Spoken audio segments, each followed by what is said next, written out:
திரு வாங் முதலில் மலாய் மேண்டரின் மொழிகளில் உரை நிகழ்த்துவார். அவர் தமது ஆங்கில உரையை இரவு 8 மணிக்கு தொடங்குவார்.我们现在带您到公益教育学院总部。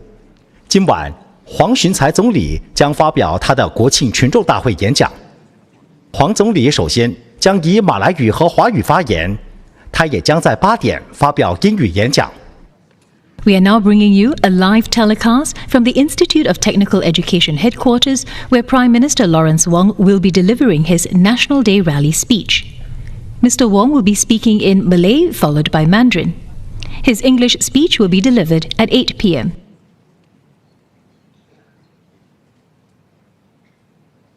Ladies and gentlemen, the Prime Minister.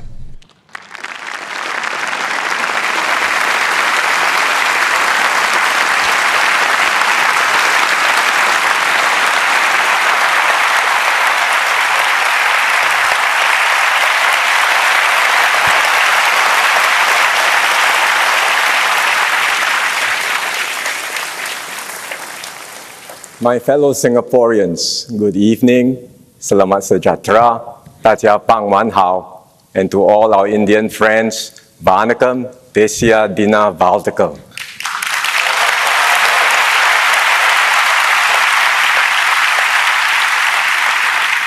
I want to welcome all of you at ITE College Central and also everyone watching from home for this year's National Day Rally. My first as your Prime Minister.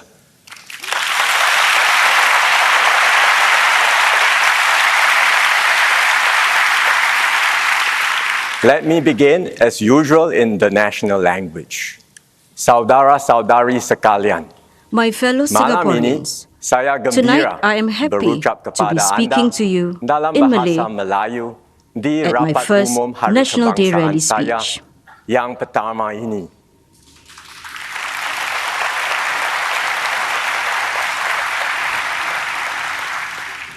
Semasa saya kecil, when I was young, my parents would sometimes converse in Malay between themselves.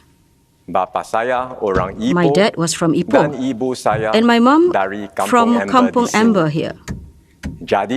So I am familiar with the language. But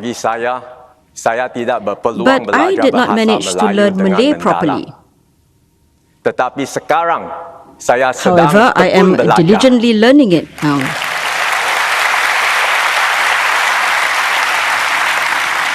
I hope that my Malay will improve.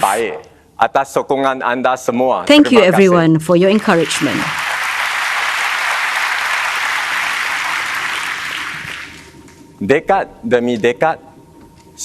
Over the decades, I have seen the Malay community make significant progress in tandem with Singapore's own progress. I sometimes meet my Malay friends from the same schools I was in, Haig Boys dan Tiketek. They have done well and their children have grown up. Now among the younger Malays, I see even more who are well educated and who have distinguished themselves in their respective fields. I am even more heartened that they not only excel in their careers, they are also active in the community through MQ and other Malay Muslim organizations. I always enjoy spending time engaging our Malay youth and leaders. Recently, I had lunch with some of them to listen to their aspirations and hopes for the future. Some are pursuing exciting business opportunities, like Hafiz Kasman. This is he. He is the co-founder of an edtech startup which broke into the Indonesian market. Another is Dr. Muhammad Najat, a scientist at a biotechnology company which developed the first made-in-Singapore COVID test kit. Dr. Najat will be helping his company expand in Saudi Arabia. Success has many definitions, and we celebrate all of them. As someone passionate about music, I was inspired by Nabila Jalal's story. Nabila was the first Singaporean Malay to study at the Royal College of Music in London. She has set up a music school and provides arts education to underprivileged youth. Speaking of female leaders, I also want to highlight Guy Ghazali, the first female senior president of the Sharia Court. Her professional excellence and community efforts mark a significant milestone in the legal profession. She has paved the way for future generations of female leaders. They are all role models for the Malay Muslim community and also Singapore. We are proud of the achievements of these outstanding young individuals. Well done.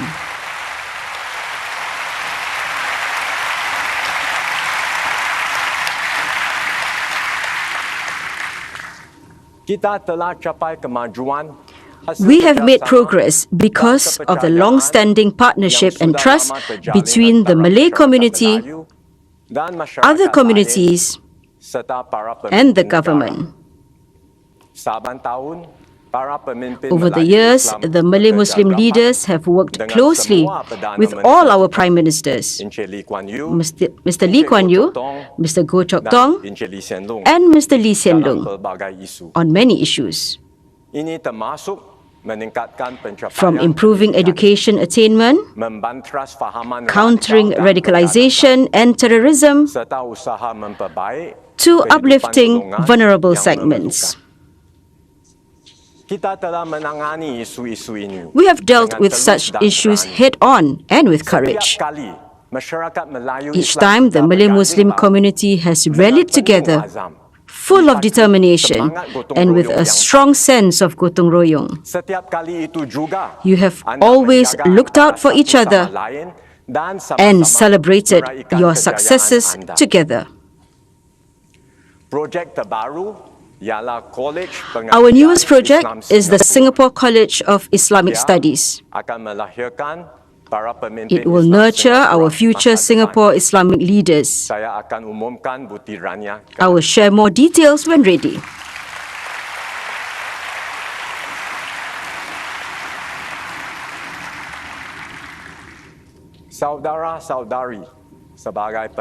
My fellow Singaporeans, as Prime Minister, I am committed to continue this close partnership. I value all your feedback and views. I will work with you to address the issues that are close to your heart.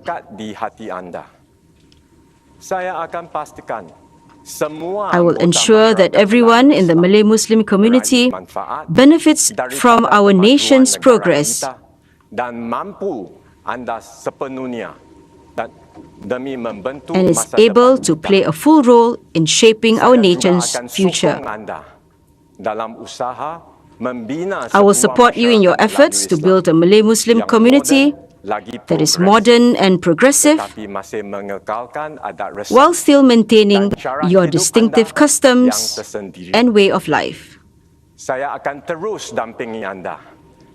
I will continue with our engagements and ensure our Malay Muslim community continues to make progress.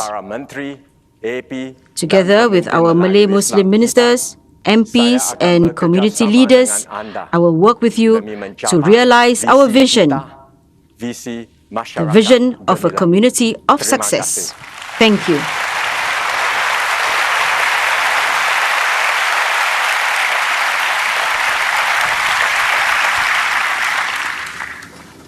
Good evening, fellow Singaporeans. This is the first time I am delivering the National Day Rally as Prime Minister. However, this is not the first time I'm involved in the National Day Rally. Around 20 years ago, when I was still the principal private secretary to former Prime Minister Lee Hsien Loong, I often helped him with his speeches. Look at that.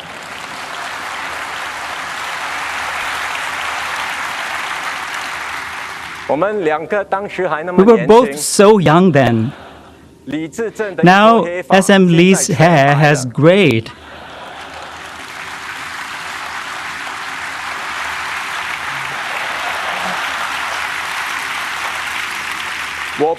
I don't know when mine will be turning gray, but I'm mentally prepared for it. Compared to working behind the scenes, it feels very different standing before everyone today. Personally, transitioning from the public service to politics and taking on the role of a minister was a very big change. However, the biggest change was when I transitioned from Deputy Prime Minister to take over as Prime Minister. In the past, I managed a ministry. Now, I lead the entire government and our country. I know this is a very heavy responsibility. I will do my best to fulfill my responsibilities and not let you down.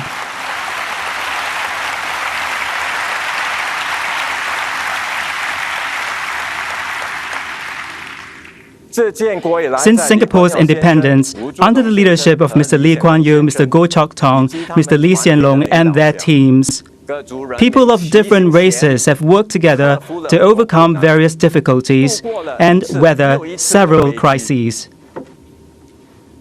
We were able to achieve this because of the mutual trust between the government and the people.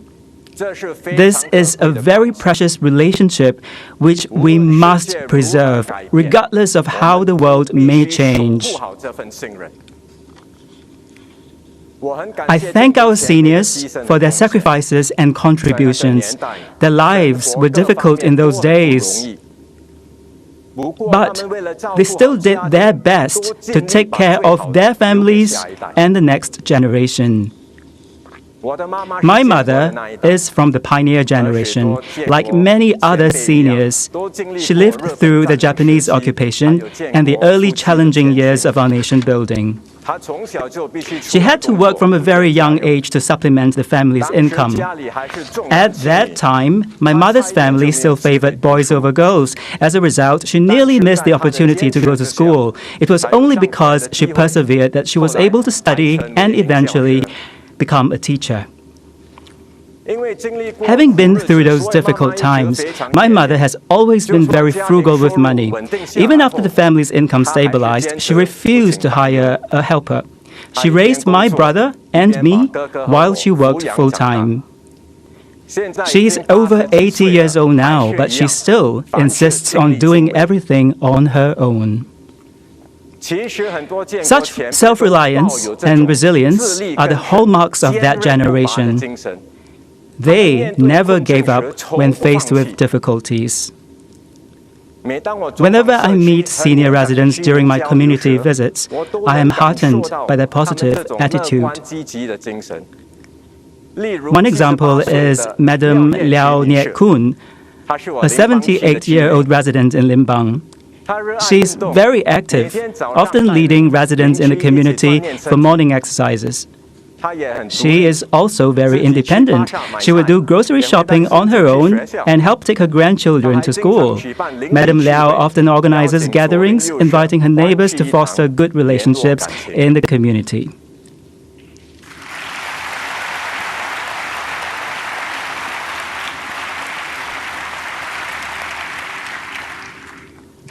This generation has contributed a lot to the country and their families.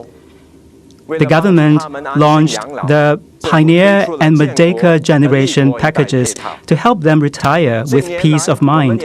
In recent years, we have also rolled out the Age Well SG and Healthier SG initiatives to encourage our seniors to stay active.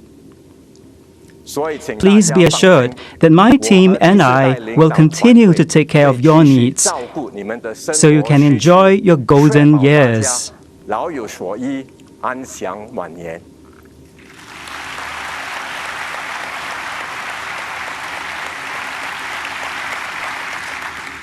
I understand you are concerned about the rising cost of living. Many countries are facing inflation. The reasons are complex. They include regional conflicts around the world in various regions and the global supply chain disruptions. We cannot control these external factors. However, we can try to provide some relief to help everyone cope with rising living expenses. Recently, we disbursed a new round of CDC vouchers. We also provided support such as the SNCC and utility rebates. We will continue to provide more support when necessary to lighten everyone's burden. I understand that many small and medium-sized enterprises are very concerned about the rise in business costs. While we cannot avoid the impact of external factors, the government can simplify compliance and regulatory processes to reduce business costs. I will explain this further in my English speech. At the same time, the government will do its best to help businesses restructure and transform so they may seize new opportunities that come their way. For instance, Heng Fo Tong Medical Hall in Bukit Batok. This traditional Chinese medicinal shop began operations in 1957 and is now managed by the third generation of the family. Look at this photo. The child, Zheng Xiang, is the third-generation son of the family. With the government's help, they used digital technology to set up a website and leveraged online platforms to expand overseas. These strategies brought in new customers and helped increase their revenue. In the past few years, the government has promoted the use of e-payments. We have achieved good progress on this. We can see more shops and hawkers adopting e-payments like Pay Now. With a quick scan on the mobile phone, customers can make payments. Hawkers enjoy both greater convenience and accuracy in tracking the revenue. Successful business transformation is dependent on effective employee training. Hence, I hope employers can take the initiative to upgrade their employees' skills. The government will provide assistance through Skills Future. Unions will also lend their full support. As long as employers, unions, and the government work together, coupled with the efforts of employees, Singaporeans will be able to keep upgrading their skills and secure good job opportunities.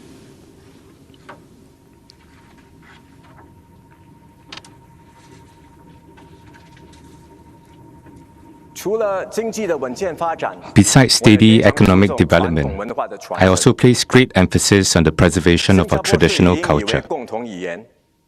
Although English is our working language, we are fundamentally an Asian society, not a Western one. We want to preserve our Asian heritage and traditional values. For many years, our bilingual and bicultural edge has enabled us to draw the best from both Eastern and Western traditions. It has also allowed us to connect with countries from both the East and the West. This is why we have been able to maintain our unique competitiveness over the years. Therefore, the government will continue to work with all races to pass on our traditional cultures. An example is the recent launch of Culturepedia, which chronicles the unique features and developments of the Singapore Chinese cultures in both Chinese and English. I understand that the Chinese community is very concerned about the standard of Mandarin in Singapore. Many Singaporeans mainly speak English at home, including me. My father grew up in Malaysia, while my mother grew up in a Malay kampong here. So they did not speak Mandarin. Growing up, I too did not have the opportunity to speak Mandarin at home. I only began learning Chinese in school. This is why I had to put in a lot more effort to learn Chinese. Some of my classmates used to tease me for being jiakantang or westernized. Nobody expected it. But I scored A1 for my O-level Chinese.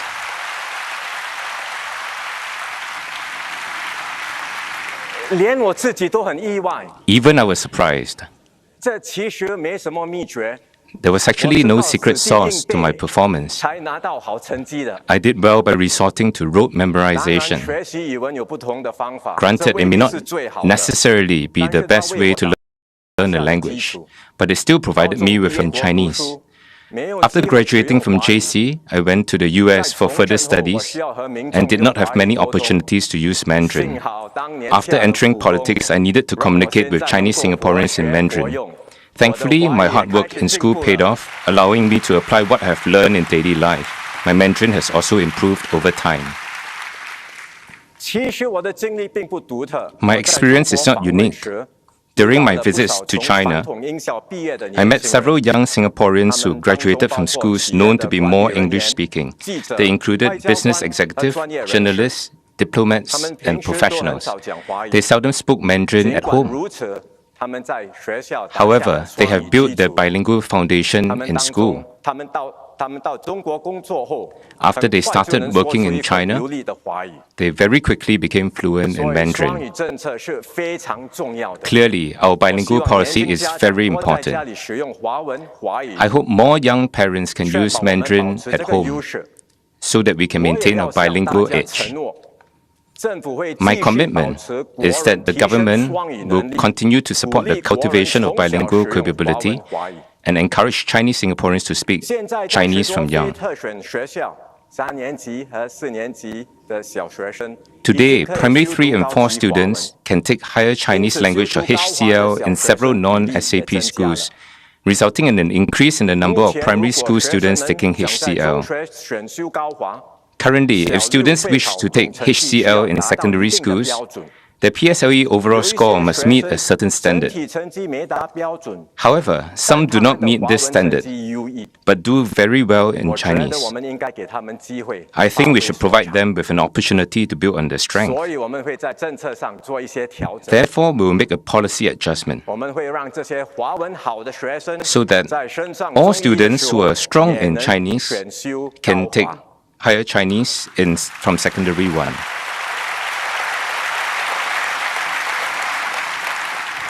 We hope to nurture more Singaporeans who are proficient in the Chinese language. In other words, more Singaporeans who are strong in not only English but also Chinese.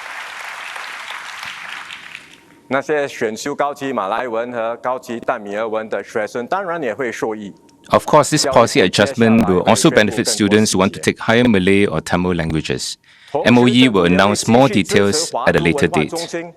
At the same time, the government will continue to support the Singapore Chinese Cultural Centre, our clans, trade associations, the Chinese media and other groups to actively promote our Chinese culture. Since entering politics, I have been interacting regularly with the Chinese community. For example, I visited the Singapore Federation of Chinese Clans and Association and met its council members over Teochew porridge. I also celebrated Chinese New Year at the River Hongbao and attended other events with the Chinese community. I cherish every opportunity for such gatherings as it allows me to better understand the Chinese community. My team and I will continue to support the Chinese community and its development. We will always stand by you. I strongly believe that as long as we work together, our culture can be passed on to future generations and become even more vibrant and diverse. In fact, Singapore's rich multiculturalism is like a plate of Hainanese chicken curry rice. The dish combines Western fried pork chop with Nyonya curry chicken, Indian curry spices, and finish with a serving of Chinese braised gravy. Such a unique dish can only be found in our inclusive and multicultural society. This is a dish enjoyed by many. Hence, I have specially arranged for Hainanese curry rice to be served at the buffet later.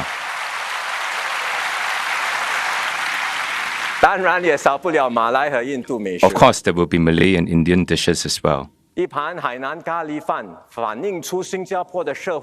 Hainanese curry rice is a reflection of Singapore's unique society. Our various races each have their own vibrant culture, yet we are inclusive and united. This is what made Singapore what it is today. So long as we maintain this spirit, we can overcome any difficulty or challenge that comes our way. Moving forward as one, we will build a more dynamic nation and a better Singapore together. Thank you very much.